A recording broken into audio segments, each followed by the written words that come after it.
The crypto community is waking up. I think what is happening here is that people are waking up to this idea that they can build on Bitcoin. Tokens are coming to Bitcoin. That's gonna happen at this point. I think what I'm bullish on, though, is that somebody invented a system that was better for Bitcoin long term. Can Bitcoin overtake Ethereum or Solana or Cardano as a top NFT and token platform? Now, this conversation today with Pete Rizzo, it's less about Bitcoin overtaking Ethereum and more about Bitcoin building out its digital economy to compete for market share on the same level. Bitcoin historian Pete Rizzo, editor-at-large for Bitcoin Magazine and Kraken, joins us to talk about Bitcoin Ordinal NFTs, Bitcoin BRC20 tokens. This is a new paradigm in Bitcoin use case. I just hope the maximalists don't cancel him for having this conversation with us. As a Bitcoin historian, one of the articles that you wrote that I liked was a very thoughtful write-up of Bitcoin maximalism. And so many people, Bitcoin-only people, will talk about Bitcoin maximalism as that signal, everything else is noise, and it's not very nuanced. What I liked about yours is it took us through the history, it took us through maybe some of the reasons. My question for you is, when you wrote that, did you write that because you, like maybe an Udi or Nick Carter, thought there was maybe a problem in the community that you wanted to kind of address, or you just wrote it totally agnostically, or what did you think?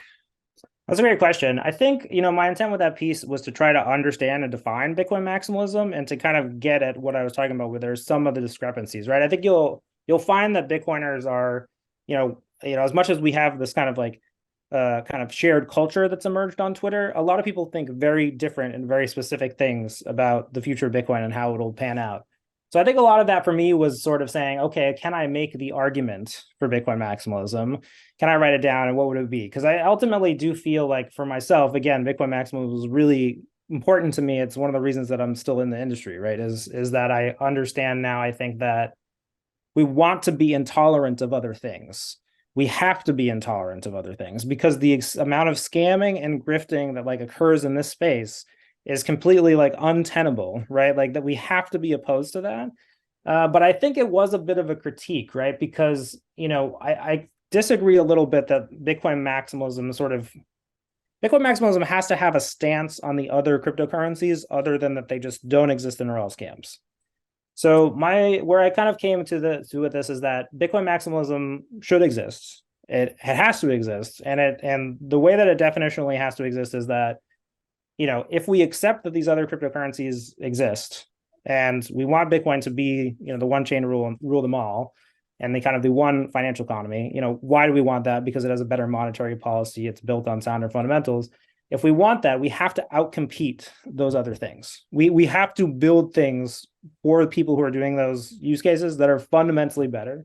Again, the ones that work, right? The ones that stand the test of time, where you've seen them work for 6 or 7 years. And for me, that was kind of one of the things where I became, pretty, looking at the arguments again, open to the Ordinals argument.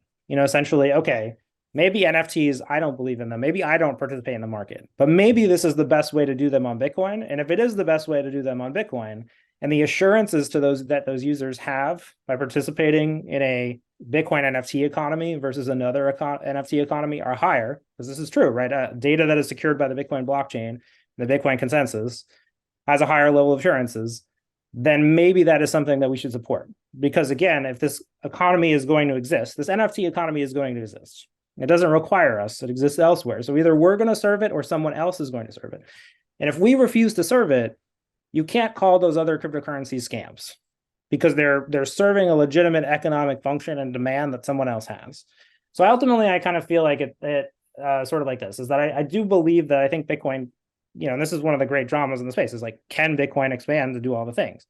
And if it doesn't expand to do all the things, well, then you have to allow that maybe some of those things will exist elsewhere. And maybe some of those other cryptocurrencies are not scams. Again, maybe some of them. Is it, I don't know how many are on CoinMarketCap these days. It's 36,000. 10,000 now. Right. Yeah. Is the number 24,000?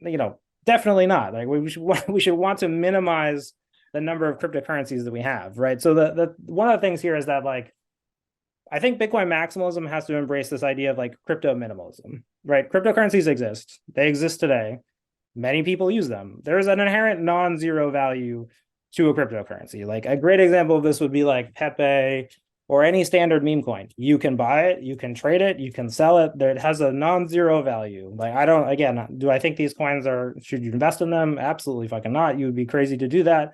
But, empirically, you can go on an exchange, you can withdraw it to a self-custodial wallet, you can send it to somebody across the world, and it has some base level of functionality. Look, I wish I could explain that away. I wish that wasn't true, but it is. You can do that. Like that's just a factual statement about the reality of the world. So again, like to the extent that those things exist, we have to come to terms with that, right? So are they scams? Certainly, I don't think anybody who's investing in any of those things is going to make money long term, nor would I advise it. But again, so you have these different versions of reality, right? So I think Bitcoin maximalism is in a bit of an odd place. It is true, I think, that Bitcoin can expand and do more things. I think Ordinals is proof of this. I think one of the interesting things about Ordinals is it broke the mental model of the entire crypto community. These were people who were told for years that Bitcoin's this boring, dumb rock, can't do anything that other chains do. And then all of a sudden you have Ordinals come out and the entire NFT market's moving over to Bitcoin almost overnight. They're like, wow, we can do it better on Bitcoin. So I think that was a tremendous moment, right? Where you really kind of started chipping away at, I think, a lot of the untruths that are in the space, right? This idea that like Bitcoin and other cryptocurrencies are separate things, or that they have separate use cases, or like, I'm sorry, all these things are, data structures shared amongst consensus systems with peers. They're like almost identical from, and if you look at any cryptocurrency, again, that's why even the most terrible cryptocurrency has some functionality, like because they're similar types of computing systems. And so if that's true, then some of these mental models that we have just break down, right? And I don't know where they break down. It's not on me, right? Like I have to figure that out. But I think Bitcoin maximalism is an odd place, right? I think we're finding that Bitcoin can advance. Some people are uncomfortable with that, and a lot of these other cryptocurrencies are not going to zero immediately. They're not just failing fantastically like Luna or whatever, right? So again, I like to approach it from the level of science, right? Pretend that you're doing science, right? What do we know about these things? What assumptions do we have? We know that Bitcoin's not going away. We know it's going up in value over time. We know the network's getting stronger every year. We know it's competing against other financial systems. What do we know about other cryptocurrencies? We know that other people love launching them. There's a million of them, and they have, at this point, somewhat questionable uses. 10 years in, that's kind of where we're at, right? Like, so again, I think you have to go into some of this with an open mind. Personally, I think, we need Bitcoin maximalism. We need to be intolerant of these other things. We need to be deeply skeptical of the claims that they're making.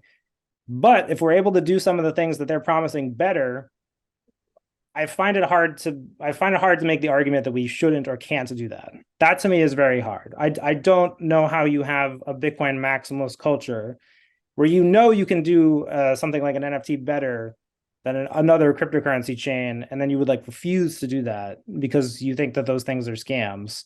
It's like we should just outcompete that market, right? I like the idea that Bitcoin is taking Ethereum's biggest market. Like, if there were two economies, it's like we're just taking the manufacturing industry. I think that's great. I think that competition is good. We should want that because we ultimately want cryptocurrencies and Bitcoin to be useful to people, right? We want people to use them for the things they want to do. And again, I think competition between these things is good, right? Does that mean NFTs are all valid? Does that mean you should buy NFTs? Absolutely not. But NFTs exist on Bitcoin. You can look at how they exist elsewhere. I think the technology looks good, looks better. It provides users more benefits. So to the extent that people want to participate in those markets, we have an opportunity to make it better for them. So I think we should take it. It's really refreshing and really cool that you seem, very passionate or even maybe bullish on, Bitcoin ordinals. When we see other Bitcoin leaders, some of them write for Bitcoin Magazine, Jimmy Song, the Swan guys who seem kind of dismissive, even Peter McCormick, very dismissive of Bitcoin ordinals, but you're bullish, sounds like. Yeah, you're kind of making me come out a little bit as a little bit here. I think what I'm bullish on though is that somebody invented a system that was better. So again, I try to put what am I not specifically bullish on? My standpoint on NFTs as an investment has not changed. I do not think that if you're buying, a digital image and you're expecting that to accrue value over 10 or 15 years, you should think about that decision. But if that market is going to exist and people are going to participate in that, then I think you have some obligation to solve some of their problems. I thought that was what was really cool about what Bitcoin Magazine did with its Ordinal sale, where, look, people buying NFTs are getting scammed all the time. Like the way that these auctions work, you can put in fake bids. There's a lot of wash trading. There's ascending auctions where the number just goes up, and you don't even know ultimately, what the actual price was. So with the Bitcoin Magazine Ordinal sale, they minted the covers of their classic magazines, and it was a descending auction, right? Where essentially all bids were on the blockchain, pre-signed Bitcoin transactions, transparent, and ultimately the bidder got the confidence of, participating in that auction, knowing that they ultimately kind of, weren't, there wasn't this like flurry of fake activity happening, and they got real price discovery, right? They bought that Ordinal of what was worth to them. So again, I think, these are some of these things where, okay, do I like the activity? Do I like the thing that's going on? And then as someone who's kind of building the Bitcoin economy, like what responsibility do I have to people who are doing things? Like if you see a bunch of children like playing with fire, you're going to go intervene and like, tell them to stop doing that. There's some level that you have to say like, okay, well, hey, if you're going to do this, here's a better way. And here's a way where you're going to like your user protections are higher, right? So I think that yeah, I am frustrated that more people haven't embraced that, because I do think that, we in Bitcoin has been existed for 14 years. It's not a big secret that we've struggled to get the mainstream to sort of like understand and embrace our cause and like really wake up to what's going on with Bitcoin. I think deeply, like a lot of these reactions, like against Ordinals, like against some of the things, like the people coming to Bitcoin to build now, are unfortunate, and they speak to this idea that like we can't have empathy for those other people because they're doing bad things, or they are bad people like who worked on other projects that were bad.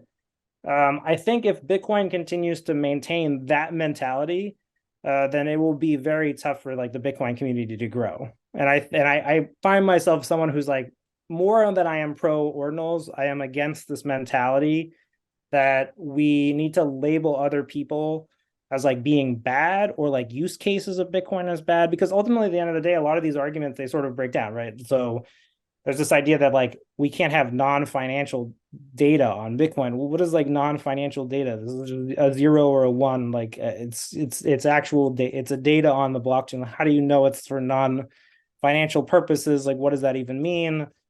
So, and we have to commit to like realizing that people will change. Like if ultimately you believe that Bitcoin is the best store of value and it's the best system that everybody will be used, then you should be very confident in that these people will change their minds over time. So for me, when I look at Ordinals, again, I see this movement of the crypto community is waking up. They're realizing that their narratives are not really that correct, because, Bitcoin shouldn't be able to do any of these things because that's what they've been told for all this time. And it can do all these things. And so they're doing what people do in a situation where their mental models are adapting. They're, doing new things on Bitcoin that, I'll just be honest, like are pretty dumb. Like BRC20 is probably not going to be a token standard that lasts on Bitcoin for a very long time. But it's not going to be the last version of a token protocol system that happens on Bitcoin. There are other ones that even Bitcoiners are building. There's RGB, which is now live. There's Taro, which is built on the Lightning Network. There's Synonym, which is John Carvalho's company.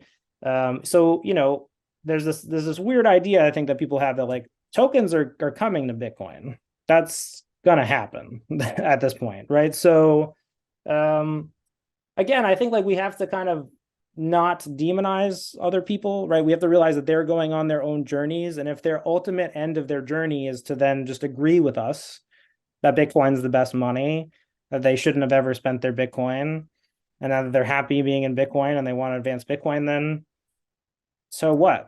That was my own trajectory. That was what happened to me. Like, so I feel like a very personal, like, it just feels like a very personal attack, I guess, like when I see those kind of things going on, because, again, it's like, who are you to judge like somebody else's intellectual journey, right? So it's like, okay, this is a bad person who's coming here doing like bad things and we should kind of chase them away. It's just hard for me to deal with that, I think, because, we have to be inclusive to people and their talents. And I just think that that's better for Bitcoin long term, is to be open to that, right? So should we say that some of these things are dumb? look, I've said that Bitcoin, BRC20 standard token, unlikely to be a thing that lasts. You can just kind of look at how it works. You can see kind of all the chain activity it causes. But are the people who are building on BRC20, I'd encourage you to look at other solutions. Look at the kind of top level things that other Bitcoiners have built to do tokens on other layers. And, hopefully they'll migrate there over time, right? I just think we have to be confident that the best solution will win out. I mean, that just has to be, if you don't believe in markets, like, right, if that's your argument, right? So I think, I just see it again as experimentation. I'm not afraid of what's going on. I'm not specifically bullish on like either of these like implementations, like specifically, but I do think that something is happening here. I think what is happening here is that people are waking up to this idea that they can build on Bitcoin. They didn't really understand that this was possible. And sure, you're going to see a culture clash from these communities, but I do think there is a benefit into welcoming and educating these people, because that's, I think, a fair thing to do, right? Like, I don't hold it against them that they participated in other NFT projects or other blockchains, or maybe they like, bought into Solana or Ethereum, or really like kind of thought one of these things was, going to be the blockchain that like wins them all, right? I think that we have to remember that at the end of the day, like, approach people in good faith, like understand that they, maybe just had the wrong idea about things, and maybe they could be a great contributor to Bitcoin. How do you know? Maybe they'll come out with the next solution that's even better, and you'll love it because it's such a great thing. So I don't know. I think I have an open door policy. One of my colleagues at Bitcoin Magazine calls it water's warm maximalism. I just think that like treating people with empathy and like, having stern disagreements is fine, but then there's also like demonizing a whole group of people for no reason. And that's just like, I can't get behind that. So I don't know. I hope that answers your question. Totally. I like it.